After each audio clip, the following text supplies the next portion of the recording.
Welcome to Kutch time. The day is November 24th, 2025, and the Detroit Pistons just beat the Indiana Pacers 122 to 117, moving to 15-2 on an NBA season and extending the winning streak to a franchise-tying record of 13 in a row. The Detroit Pistons were able to fend off a fourth quarter comeback by the Pacers, who cut an 18-point fourth quarter deficit to only two. Luckily, Cade Cunningham was able to make a hook shot to put the Pistons up four with 25 seconds left, and that ended up being enough to close out the game. It was an interesting game of the good and the bad. The best player tonight, I say, impact wise, is when he made his shots was Karis LeVert. 19 points, 3 for 6 from three, and just every time it was timely. Um, there was the Pacers went out tried to go on around the third quarter, and they cut it down to 5 points in the third. After we were up 19 points in the second, and Karis LeVert comes in, splashes a three, and puts us up eight, and that gives us the momentum to get back up to an 18-point lead. That started it was like a 14-2 run or something to give us back a really big margin lead that we ultimately needed because the Pacers closed out this game crazy, and we couldn't make any shots in clutch time until Cade Cunningham finally bailed us out. And Karis LeVert had the 19, and every time was like it felt like the Pacers were trying to go on a run. Karis LeVert come in and make some a good shot. He would make the bucket. He would make a harder shot most times. It was sometimes slightly contested or the 3-pointer, and he just made it the buckets count. And he's been on a really good stretch lately for the Pistons after starting out this season poor, struggling with some injuries. But now he's coming into this really good off the bench scoring role, flashy buckets, and just scores when he needs to, and it helps the Pistons win. Cade Cunningham, obviously, had the clutch shot, but he had 24 points, 11 rebounds, 6 assists. It does end, I think it was a 6 game in a row streak of 25 points, 10 assists. But he's not going to get that every game. Cade Cunningham's great and all. It was kind of an off night for him. Shot, I think it was about 8 for 18 from the field, which isn't a good shooting night. But he still had a 24-point double double and 11 rebounds for a point guard. No matter what size you are, is always good. Just the playmaking wasn't as good. It's mostly just because a lot of the guys just weren't hitting the shots tonight, like in the clutch time, where Cade dominates and is able to get a bunch of stats and farm stats usually. Jalen Duren, he's been great. 17 points, 12 rebounds. That's like what he should average. I think it's below average almost because he's averaging about 21 and I think 12, 21, and 11. So probably a little bit a below average night for him, but that's still an amazing night for any center on any given night. It was great tonight. Now it's worse than what he played. I think it was a week ago or 2 weeks ago against the Pacers, where he had 31 points, and the center rotation for the Pacers didn't change at all. So it is what it is. Jaden Ivey, second game back, showed off the shooting touch again, 12 points, 3 from three. It's odd. Ivey used to be this really great finisher and really poor shooter. Now he's kind of struggling with his finishing, and that's just because of the injury. That's because finishing is kind of harder to work on when you're injured compared to shooting, especially when it's a leg injury. So his finishing has been struggling a little bit today and the first game, but the shot has fallen. He made a three, I believe it was Saturday night, and then he made 2 threes tonight. And so the shot's fallen. The shot's a lot looking good. It's just the finishing has to come together, and once if both those can go good at the same time, he's going to be dominant.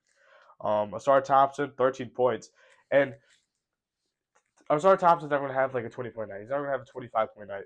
His offense is not the key of his game. He has good offense. He's improved greatly at his offense and finishing, and even like the mid range. But it's just his lockdown defense. And you saw this a lot Saturday night. He was kind of he was hounding Ryan Rollins the whole game, and he's been on this tear lately, and he has a really bad shooting night. Today, Andrew Nembhard was a very good scorer, very good point guard for the Pacers. He goes 4 for 14, and he was locked down, and it starts just in their heads, and he's everywhere. I mean, it's like they can't shake this guy off him, and he's a top 10, not top 5 defender in the whole league, and he shows it night in and night out against the best offensive guys on our other team. Uh, the bad is odd. Like I'm, some people are gonna say this is a bad one. Um, I don't know if I will. I don't know if I won't because I don't believe any win is bad. If you end up with a win in the end, it's good. You know what? End of the season, no one's gonna remember this game. But in the current moment, people call it bad because the Pacers suck. They're 2-14, 2-15 now. I think they're 2-15, so they're the inverse of the Pistons record was 15-2 now. So the Pacers are just bad. The Pacers aren't good. They did get, I think TJ McConnell was his first game back today, is what it seemed like. Obviously he's a really good help, but he shouldn't make that much of a difference to make it a 5 point game against a team with two wins. And when we have 15. And it hurts even more. If we would have lost this, it would have been the worst loss team. Even the Cavs blowout, because that was a blowout. Whatever, it's the Cavs. But the Pacers 2 wins, and they would have came back from a 18-point fourth quarter deficit. But they didn't. Luckily, they didn't. So that's a conversation we'll never have to have. That's all theoretical. And the main reason the Pacers were able to come back is just turnover problems. First quarter, I think we had five, then we cut it down a little bit, and we had 15-10 in the game, which is above average for us, and it's just not good. Cade had turnovers. It was just bad. It was just sloppy offense, bad shot selection in the end, and bad dribbling and bad passing that let the Pacers come back so much. And also because Jarris Walker had a magnet in the ball whenever he shot it, it was going in every time. He had a career high night. But that's just Pistons luck, whatever. It was just a bad fourth quarter for the Pistons, and they should have won by more than what they did, but they still end up winning, so it's whatever. A lot the discussion around of the week for the Pistons has been the trade talk.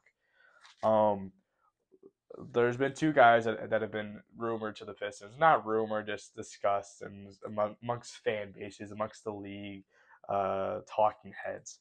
One of them is Lauri Markkanen, the finisher, the marksman, however you want to call him. He's a great offensive player. However, a report came out. I don't know how true this is or where it's all anonymous. But that said, Danny Ainge, if the Pistons want to trade for Lauri Markkanen, are going to need to trade Ausar Thompson. That instantly should end any trade discussion for Lauri Markkanen. Lauri Markkanen should be X'd out of any Pistons fan head because there's no way we're going to trade Ausar Thompson. He is probably, I would say, the second most valuable player on the team. I know Jalen Duren is so great, and he's going to be an all-star, and he's just make the great jump. But Ausar Thompson is the best defensive player on this team. No matter how you put it, he's the best defensive player on this team, and he'll grow his offense more. He's still young. So is Duren. Neither of them should be traded. No, in any trade, there's three untouchable guys no matter what, and that's Cade, Ausar, and Duren. Everyone else you can have discussions about, but those three should never be touched because those are the main core of the team. Yes, we have Ivy, yes, we have Ron Holland. There's other core guys, but those three are the stars and the young core that we have seen the potential for, and we know they're good now. And just think about how much better they can be once they get to their true prime. All the guy being talked is Anthony Davis. Anthony Davis should never be traded for in the league, especially by the Pistons, especially by a team that is so young and wants to not just contend this year, but in the future even get even better with the team that they've drafted and they built. AD is an injury clogged mess, and his contract is terrible. He has 2 more years. So he has 3 years on his contract, 2 more years after this, and the last year's a player option, which he's going to accept because it's $60+ million. No one's going to pay him $60 million in 2 years. He might be out of the league, not out of the league, but benched by then because of how injured he is and how immobile he might be at that point. Who knows? Time will tell for that, but both those guys, for the rumors right now, shouldn't be discussed seriously amongst Pistons fans because no deal should get done with AD. Lauri Markkanen is a bit more interesting, but with the rumored asking price again, it's way too much for the Pistons to give up. Next game for the franchise setting win mark is Wednesday against the Celtics. We beat the Celtics earlier this year. So a very good chance that the Pistons break their record of 13 games in a row and make it 14. But if it's like today, I don't think we beat the Celtics if we play like we did today. But this is a very beatable team that the Pistons should beat. With how they've played this season so far. I will not be able to record a recap. There will be a preview up for that day. Earlier in that day. I also want to have a recap for Friday's game, Magic, and we'll have a recap done earlier, uh, or a preview done earlier. But I will be back for Saturday's game against the because we have a lot of games coming up. 3 games in 4 days. That's just the Thanksgiving calendar that the NBA loves to make. So thank you for watching.